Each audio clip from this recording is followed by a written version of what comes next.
Buenas tardes a todos. Quería presentarles este ciclo. Es muy importante este ciclo en el marco de lo que sucedió en la toma de tierras en Guernica. El ciclo se llama Después de Guernica, encrucijadas políticas en nuestro presente. Está organizado por el Instituto de Pensamientos de Políticas Públicas y por la red editorial, y acompaña del Instituto de Estudios de América Latina y el Caribe, de la UBA. Es muy importante por ahí agradecerles a Red Editorial, al Instituto de Políticas Públicas, de Pensamiento en Políticas Públicas, por la organización de este ciclo, y también a los compañeros participantes, a Cecilia Carrizo y a Martín Montiel. También comentar que desde nuestra participación, desde la Red de Comercio Justo del Litoral, hacemos un vínculo cercano con Red Editorial en relación a sus libros, y agradecer también su trabajo durante todo este año, que ha sido muy rico en relación a las producciones que han hecho, tanto la revista Ignorantes como las ediciones de diversos libros de política, de pensamiento, de filosofía, que les agradecemos también un montón. Y bueno, y en este marco de esta novena charla, lo que vamos a presentar como temática son las agendas medioambientales, que los compañeros que acá están presentes, compañeras y compañeros, tanto Cecilia Carrizo como Martín Montiel, van a poder contarnos de qué se trataron, teniendo en cuenta que hubo 2 o 3 grandes episodios, como por ejemplo fueron los incendios, tanto en el Delta como en Córdoba, quemando muchas superficies de tierra, entre 300 y 350.000 hectáreas en cada lugar. Y bueno, y cómo también las organizaciones de las que participan hacen parte de ese trabajo. Cecilia Carrizo es politóloga, docente de la Facultad de Ciencias Sociales de la UNC, pertenece al colectivo Fuera Monsanto y Fuera Porta. Martín Montiel es productor agroecológico de la Red de Comercio Justo del Litoral, integrante de la Asamblea La 18, integrante de la Marcha Plurinacional de los Barbijos. Bueno, por ahí pensaba que podía comenzar Cecilia contando un poco qué vienen trabajando en las agendas medioambientales del año pasado, y, y después Martín, por ahí también contar la experiencia acá en local. Bueno, muchas gracias, buenas tardes. Y bueno, nosotros desde la Universidad Nacional de Córdoba trabajamos las cuestiones de las luchas, desde situaciones de contaminación, luchas por derechos, desde situaciones de contaminación o daño ambiental. Ese es nuestro enfoque. Por lo tanto, es un enfoque bien situado y bastante diferente a las perspectivas ambientales, por supuesto hegemónicas, y que tengan que ver más con la ecología política o con esas cuestiones. Nosotros reivindicamos el concepto de justicia ambiental como un movimiento mundial y como una perspectiva epistemológica que se basa en el pluralismo epistémico, en la centralidad de los afectadas y afectados ambientales, y por lo tanto en la reivindicación de sus derechos tanto individuales como colectivos e intereses difusos. Entonces, bueno, todo esto para que se entienda como que la perspectiva, que no hablamos en general, sino que hablamos desde luchas concretas, y la lucha concreta en Córdoba está centrada en el tema de los agrotóxicos. Es una lucha que se inicia en el año 2002, cuando vecinos y vecinas del barrio Tizanguanexo, que es un barrio de una larga trayectoria fabril, es donde están asentadas las principales industrias metalmecánicas de Córdoba desde la década del 50-60, empiezan a notar una serie de problemas de salud muy graves, como leucemias, como distintos tipos de cáncer, y ellos mismos y ellas mismas empiezan a hacer un relevamiento que luego, introduciéndonos en las luchas ambientales, vemos que es una práctica habitual en todo el planeta, donde son los mismos afectados los que empiezan a hacer los mapas de la muerte. ¿Por qué? Me interesa remarcar esto. Más allá de una cuestión fenomenológica, de una descripción histórica, también tiene que ver con denunciar que ni el sistema científico-técnico, ni el sistema de salud, ni el sistema de producción agropecuario fue capaz de anticipar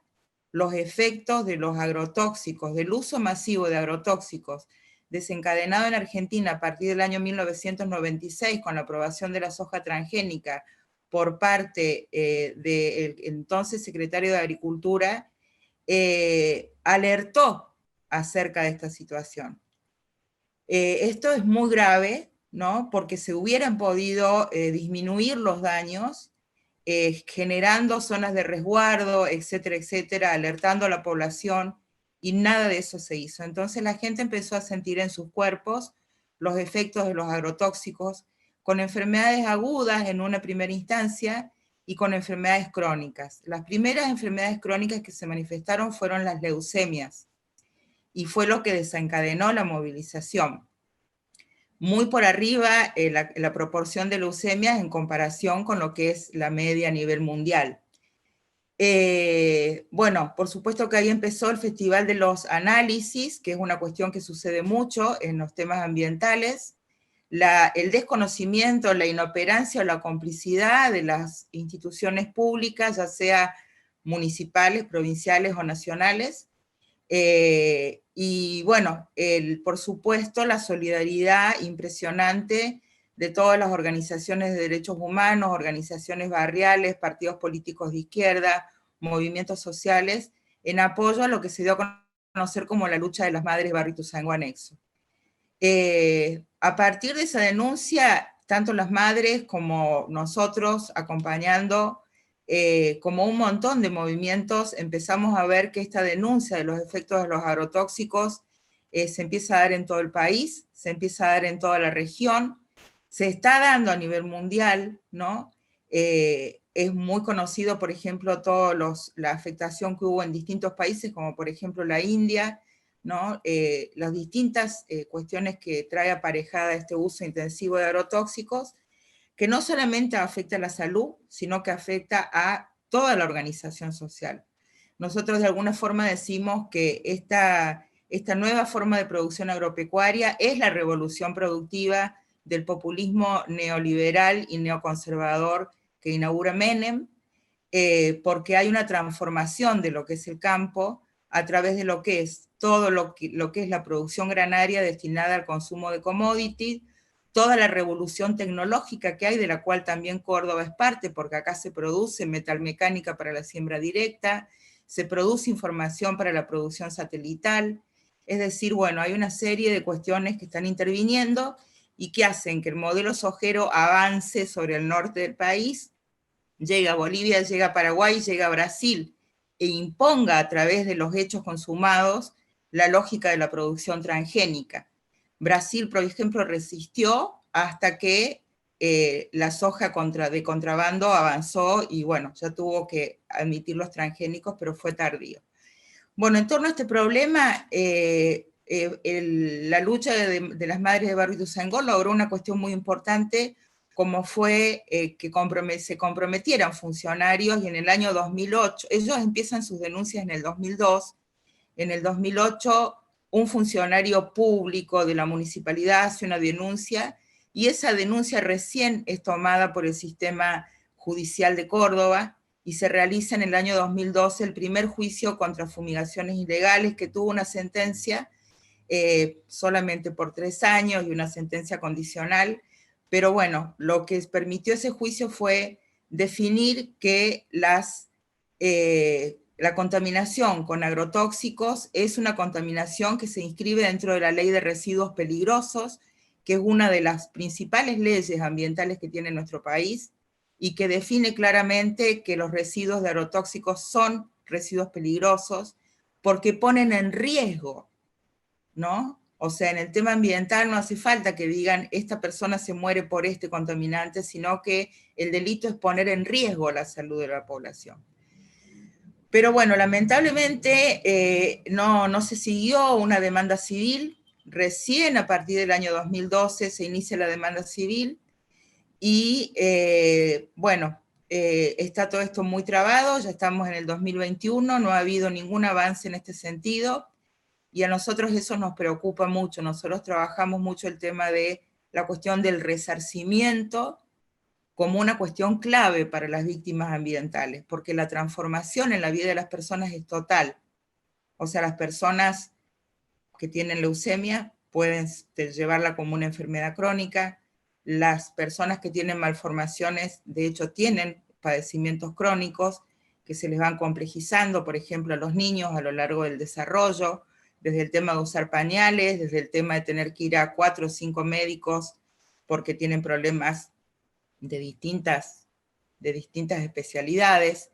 y en general las obras sociales no cubren todo este tipo de problemas, por supuesto que tampoco cubren tratamientos psicológicos y toda la familia está afectada.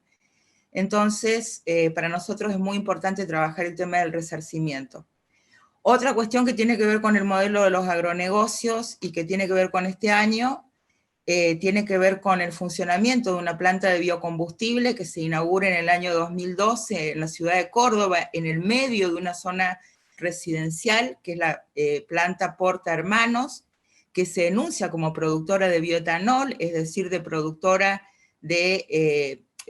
a través de maíz transgénico. Es una planta gigantesca que transforma la vida del barrio, al principio por explosiones sucesivas. La planta se fue poniendo a punto a medida que iba funcionando, no tuvo evaluación de impacto ambiental, está totalmente ilegal a nivel de lo que es el derecho ambiental y lo que es el uso del suelo de la ciudad de Córdoba, que destina que estas plantas tienen que estar localizadas en otros lugares y no en el medio de un barrio. Pero bueno, lamentablemente han pasado gobiernos de todos los signos y nunca se ha logrado ni que cese la producción de la planta,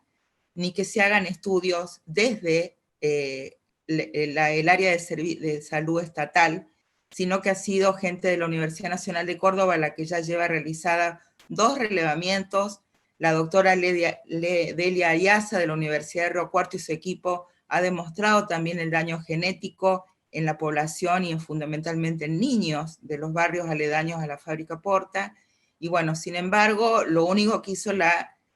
justicia provincial fue archivar el caso, y lo que hizo la justicia federal el 30 de diciembre de este año fue decir que la empresa tenía que tener evaluación de impacto ambiental. Es decir, un absurdo total, porque la evaluación de impacto ambiental es previa, tiene que hacer líneas de base. No sé cómo van a hacer eso. La cuestión es que la lucha de Porta está pensando en acudir a nivel nacional, ir a la Corte Suprema de Justicia, porque lo que se pide es que específicamente se erradique esta planta, teniendo en cuenta el trabajo, etcétera, etcétera, pero no se puede anteponer trabajo versus salud, porque los ambientalistas también somos trabajadores. Otro caso gravísimo, que bueno, que ya es histórico en Córdoba y que tiene que ver con los desmontes, o sea, la deforestación en Córdoba, que tiene que ver con el avance de la frontera productiva, y el uso de tierras que estaban reservadas para lo que era el bosque nativo, con la transformación esta que decimos del nivel de la producción, hace que toda la cuestión ganadera vaya cada vez ocupando más estos terrenos. Entonces hay una puja enorme entre los sectores ganaderos de Córdoba, del norte de Córdoba, para regular el tema del bosque, de la ley de bosques, y permitir lo que ellos llaman las buenas prácticas o la agricultura integrada al bosque, que es una sofisticada tecnología que ellos logran vender, y fueron a vender hasta Brasil, hasta París, diciendo que ellos lo que garantizan con esa tecnología es aumentar la producción ganadera sin aumentar la emisión de gases de efecto invernadero. Entonces, con eso además logran beneficios fiscales por la producción ganadera. Así que bueno, ahí está el tema del desmonte, y como cierre de este año, ya hubo en años anteriores inundaciones que son producto de todo lo que es la impermeabilización de los suelos. Este año lo que hubo fueron los incendios, que muchos de ellos se han comprobado que son intencionales. El movimiento ambiental en su conjunto acompaña una denuncia penal contra el gobernador de la provincia de Córdoba por la inoperancia de la Organización de la Defensa Civil. Tuvieron que salir compañeros en los territorios, se produjeron 2 muertes por compañeros que salieron a enfrentar los fuegos. Así que bueno, 2020 fue un año muy complicado para todos nosotros. A pesar de la pandemia, seguimos organizándonos. Y a Buenísimo. pesar del desastre de la Administración de Justicia de Córdoba, también seguimos creyendo que es un flanco que no hay que dejar, más allá de toda la autoorganización y defensa de los territorios en los territorios, también seguir la lucha jurídica, ¿no? Judicial. Cecilia, muchas gracias por darnos este panorama y diagnóstico, pero vamos a darle la palabra a Martín, a ver que cuente también un poco el diagnóstico de lo que fue las agendas medioambientales en el sector acá en la ciudad y acá en los vínculos de Rosario. Bueno, buenas tardes a todas, a todos, a todes. Bueno, efectivamente hay muchos puntos en común respecto de lo que comentaba la compañera Cecilia, porque también el año 2020, que ya terminó, nos dejó como corolario una serie de reflexiones respecto de los alcances que implica el modelo agroindustrial de producción de alimentos impuesto desde hace algunas décadas, pero fundamentalmente profundizado allá en la década del 90, cuando empiezan a ingresar los paquetes tecnológicos transgénicos, a partir de la firma de Felipe Solá con la soja año 95-96 y después 2002-2003 el ingreso del maíz transgénico, que van afianzando un sistema que ya tenía determinados elementos de concentración de la tierra, de concentración de la riqueza en poca gente que maneja los agronegocios y que en definitiva permitieron una agriculturización de las pampas o de las llanuras, empujando la diversificación de la producción hacia otros lugares, por ejemplo, al humedal de toda la cuenca del río Paraná. Entonces nos encontramos desde los años 90 para aquí con la irrupción en el año 2000 de los feedlots como primer avance de lo que es la concentración en poca tierra de la producción de carne vacuna, y después las profundizaciones en los modelos de granjas integradas, así se denomina en producción animal, de pollos y de cerdos. Esto implicó ordenar el territorio en función de la agriculturización, fundamentalmente la sojización, que empujó entonces, por ejemplo, la cría de la vaca a las islas, y que permitió, por ejemplo, según estudios de organizaciones como el Taller Ecologista, que entre el año 2003 y el año 2010 se multiplicara por 5 la cantidad de cabezas de ganado en el humedal. Eso tal vez explica, vamos a empezar de adelante hacia atrás, eso tal vez explica gran parte de los incendios a lo largo de toda la cuenca del río Paraná, todo el humedal, sur, centro y norte.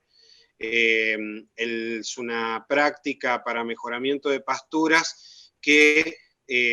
la pudieron haber utilizado algunos criollos antiguamente para 2, 3, 5, 10 o si quieren hasta 50 o 100 hectáreas,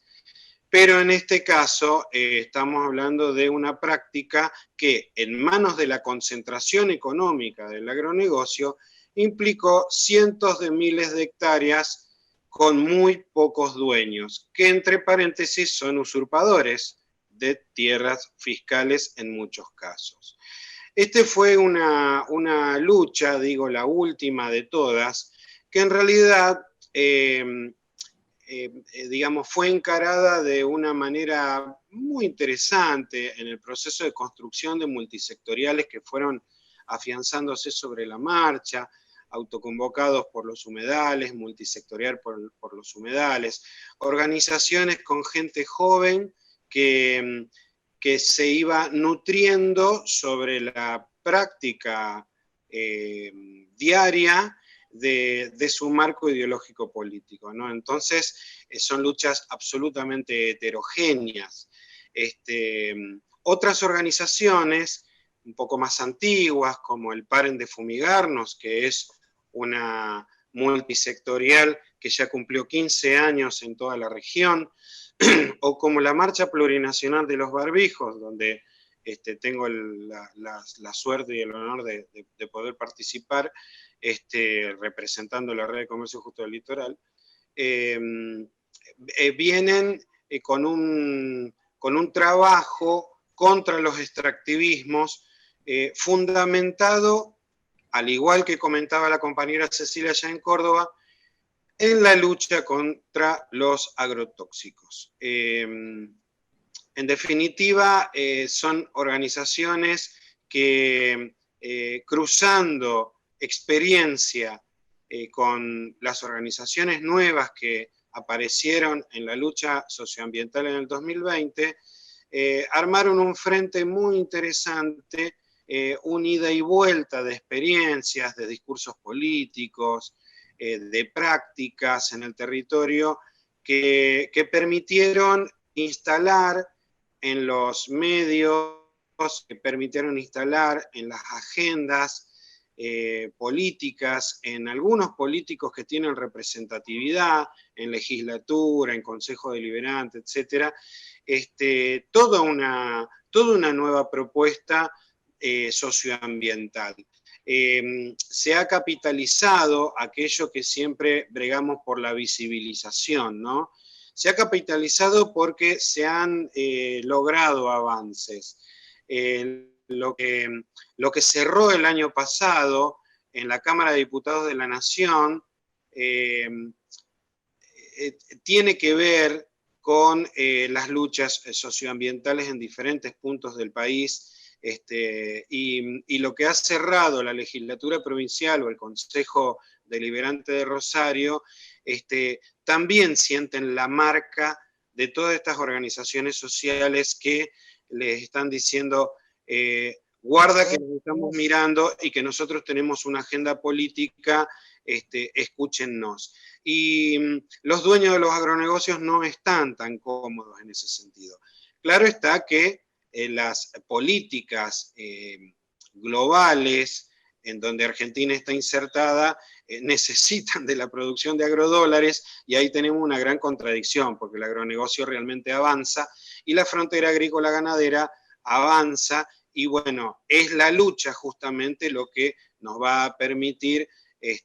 pulsear y balancear entre los intereses del cuidado de los bienes comunes y los intereses de la concentración del capital.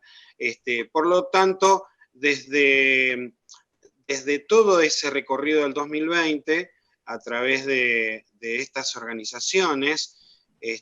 bueno, yo pertenezco a una asamblea bastante activa que se llama Asamblea La 18, que forma parte del Paren de Fumigarnos, de esta gran multisectorial,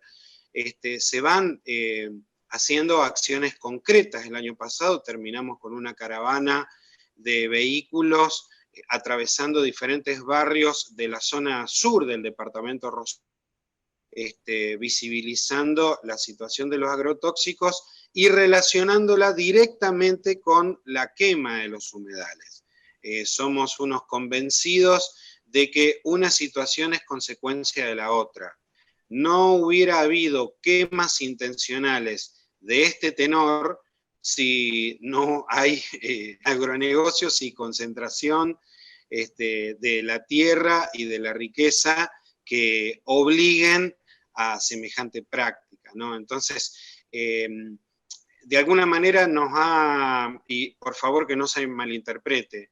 nos ha servido, digamos, el ejemplo, lamentablemente, este ecocidio, nos ha servido para poder hilar un proceso con otro y poder entonces de esa manera afianzar la lucha en donde nosotros creemos que es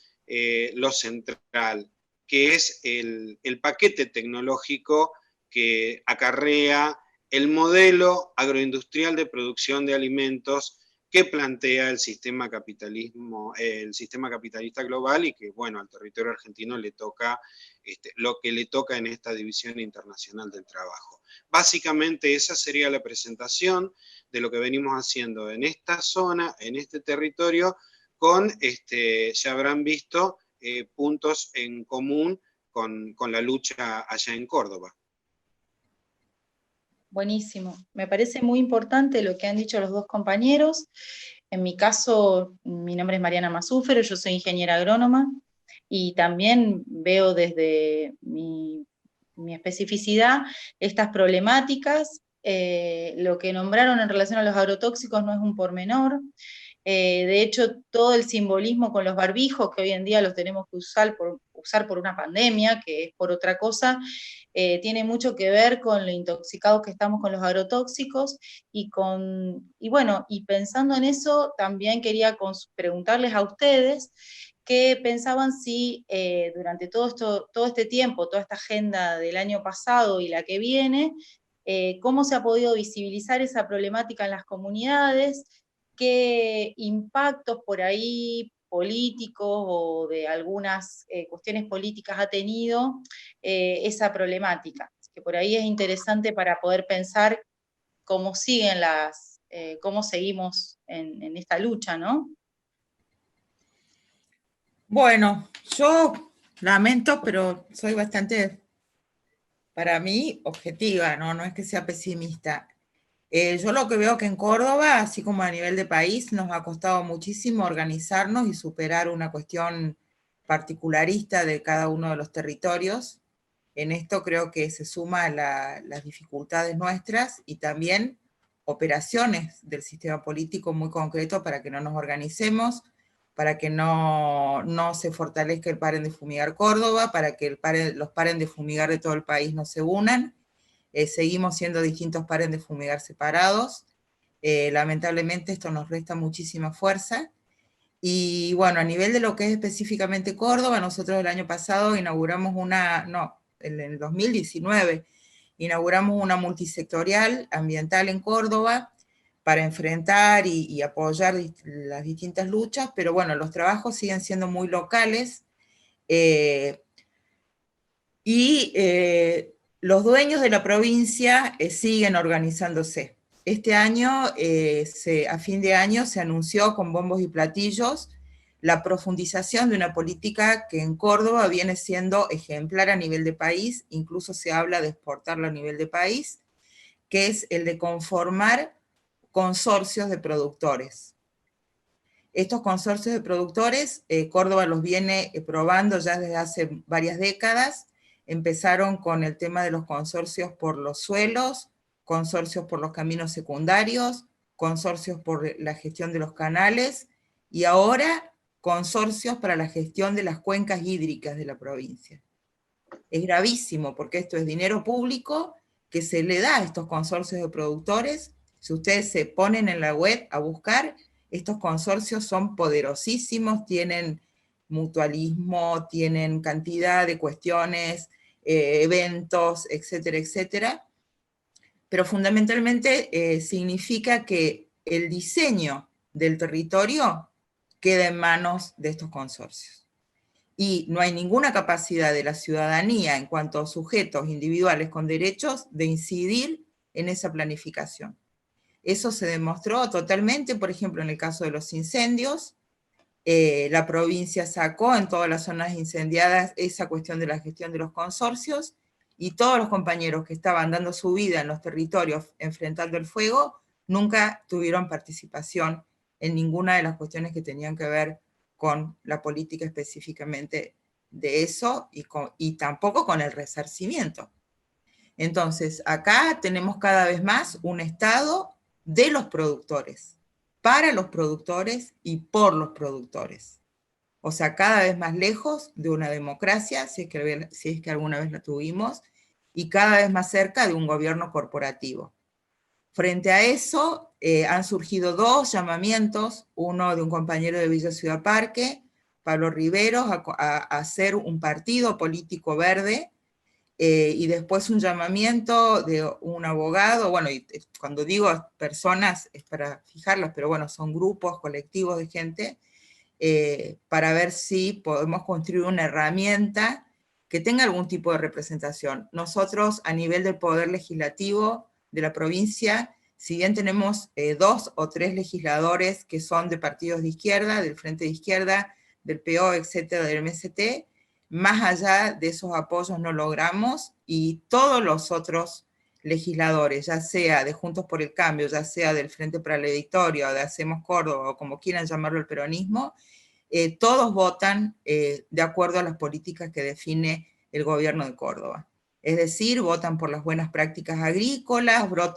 votan por cualquier cosa menos por las demandas que nosotros estamos sosteniendo en los territorios. Así que en ese sentido estamos muy urgidos y estamos debatiendo y estamos repensando cuáles serían las formas de articulación de los movimientos y de las luchas ambientales para que este pasaje hacia una complejidad mayor no nos reste fuerza en los territorios, pero también viendo los límites que tienen estas luchas muy focalizadas en los territorios. El caso patente hoy por hoy es el tema del avance de las autovías. Hay una gran planificación del gobierno de la provincia en hacer infraestructuras, en hacer autovías, por supuesto, sin tener absolutamente en cuenta la participación de los ciudadanos, salvo en audiencias virtuales cuando ya está todo cocinado y para ignorarlas.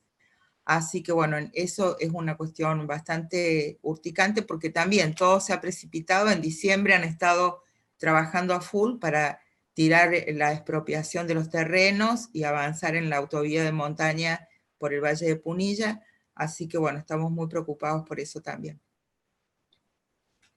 Muchísimas gracias, Cecilia. Martín. Sí, como mirada crítica, ¿no? Es muy interesante la propuesta de pensar también en las debilidades, ¿no? Y es verdad que faltan articulaciones de todo tipo para poder unificar luchas en los territorios. De todos modos, uno, y yo no es que peco de optimista, sí trato de insistir en alguna mística grupal para que no decaigan, digamos, o para que no dejar compañeras y compañeros por el camino frente a determinados golpes. Acá, por ejemplo, tenemos muchas asambleas contra los agrotóxicos que no forman parte de ninguna supraorganización, o protoasambleas en determinadas localidades y pueblos que no alcanzan a poder organizarse como tal, o otros casos, como en una localidad donde yo soy docente, en donde había una asamblea que se desmembró, lo cual es mucho peor, digamos. Entonces, y una asamblea de 25 personas, 25 vecinos de una localidad de 4.000 habitantes que se desmembró, que hoy no tiene voz contra los dueños del pueblo, que son media docena de grandes productores. Entonces, bueno, sí, venimos de una serie de situaciones muy complejas, con sabores amargos, con sabor a derrota. En la provincia de Santa Fe es el 5º año consecutivo que se cae el Estado parlamentario de la modificación de la ley 11.273, mal llamada de fitosanitarios, digamos, es una situación que ya llama mucho la atención, no, porque en realidad, salvo el bloque del Frente Social y Popular, que es el bloque más de izquierda que tiene la provincia de Santa Fe, que son 2 diputados de los 70 y pico que hay, el resto, y cuando me refiero al resto, me refiero a su totalidad, peronistas del color que sea, Juntos por el Cambio y el Frente Progresista Cívico y Social, que en la Argentina medio se los conoce como socialistas, aunque realmente considero que ni la S de esa palabra representan, votan absolutamente a favor de los intereses de la sociedad rural de la provincia de Santa Fe, ¿no? Entonces, y de una sociedad industrial también, hay que decirlo, que muchas veces hace mucho más peso que aquellos que son dueños o tenedores del medio de producción tierra, porque los grandes cordones industriales que están sobre el río Paraná, digamos, no producen la materia prima, pero sí la reciben para hacer determinadas cadenas de valor, que por supuesto también son productos commodities que de alguna manera llenan los bolsillos de pocos y generan veneno y pobreza para muchos. Es un esquema harto conocido y de muy difícil transformación, porque tienen representación política, porque esos grandes capitales tienen representación política en el gobernador, en muchos senadores, casi les diría la totalidad, y en gran mayoría en diputados. Entonces se nos hace muy, muy difícil. Bueno, fue noticia nacional hace poco un senador que digamos, fue cobijado por el voto de todos sus compañeros para no perder fueros y no ser investigado en determinados casos de corrupción, en donde la cuestión del cereal en negro también tenía mucho que ver porque era uno de los negocios que manejaba. Entonces, en ese sentido nos falta mucho recorrido porque nos está faltando participación ciudadana. Estamos hablando de una ciudad de más de 1 millón de habitantes y estamos hablando de una provincia de 3,5 millones de habitantes que depende específicamente del desarrollo del capital de los agronegocios. Entonces, uno pensaría, qué bueno, hay toda una masa crítica, digamos, por seducir. Sin embargo, bueno, nos está costando esa llegada, vamos a tener que plantear estrategias. Nosotros las estrategias las vemos en mojones, por ejemplo, de producción agroecológica, en sostener producciones de carácter cooperativa, en sostener modos de transformación en la producción de los alimentos, pero también en repensar seriamente los modos de consumo y su transformación. Es un trabajo que estamos haciendo con la Red de Comercio Justo del Litoral. Y cuesta mucho, ¿no? Porque ahí es donde el capitalismo nos tiene varias batallas ganadas, ¿no? Porque son entonces desde esos consumos colectivos absolutamente alienados en donde no podemos bregar por una transformación en los modos de producción. Pero bueno, es todo un desafío y si bien la mirada crítica nos denota que tenemos que seguir recorriendo más y unificar luchas, también sabemos que no vamos a dejar de luchar, que vamos a seguir sumando compañeras y compañeros para poder pensar en otro mundo posible y en una transformación que permita, repito, digamos, el cuidado de los bienes comunes para una humanidad mucho más igualitaria, ¿no? Un poco eso sería la idea para todo este 2021. Muchísimas gracias a ambos, a Cecilia y a Martín. Quería comentar que me pareció muy interesante ambos cómo explicaron la problemática que hay en relación a la fuerza, ¿no? La fuerza de poder. El poder político está en manos de los que más ganancias tienen, de los que más acumulan, y así también de los que nos contaminan el ambiente. Me parece también interesante pensar que hay estas luchas de los pueblos fumigados son potentes, tienen el potencial de poder ganar en parte la batalla porque es una sociedad que se está repensando. Y no es un pormenor lo que comentó Martín, en realidad modificar nuestros modos de vida, modificar nuestros consumos, es parte de ese proceso y me parece que es una parte fundamental, porque implica que nosotros mismos como actores sociales nos implicamos en el proceso productivo y nos implicamos en avalar otras formas de consumo. Desde ese punto de vista me parece que hay varias instancias que ya están funcionando, que si bien todavía no son tan masivas, pero sí tienen la potencia de serlo en algunos espacios de producción agroecológica, de trigos, de harinas, en parte de nuestra red. Martín es productor de harina agroecológica. Me parece que hay un potencial para explotar, y por ahí podría venir también alguna de las propuestas para las agendas de los espacios medioambientales, de pensar el consumo, de repensarlo, de buscar alternativas a eso, y de organizaciones sociales también. El MT Rural está trabajando fuertemente, la cuestión de lo colectivo, de la producción. Por ahí necesitamos un poquito más de acompañamiento para lograr que realmente eliminar los agrotóxicos de nuestras mesas, y que realmente todo consumo nuestro sea un consumo político. De hecho, también muchas de las cosas que nombraba Cecilia en relación a los agrotóxicos, hay cuestiones muy graves que tienen que ver con el mal uso de eso, y que no deja de ser algo muy grave, y que ella lo explicó muy bien. Bueno, con esto agradecerles a todos nuevamente, al Instituto de Pensamiento y Políticas Públicas, a Red Editorial, a Cecilia Carrizo y a Martín Montiel por su predisposición y por esa instancia de conversación que estuvo muy interesante. Bueno, yo para despedirme les quería decir que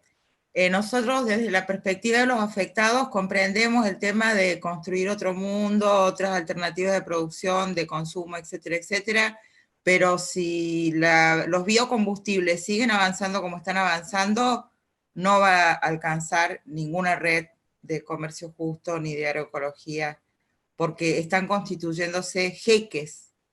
productores transgénicos en esta asociación de la producción granaria con la producción de biocombustibles.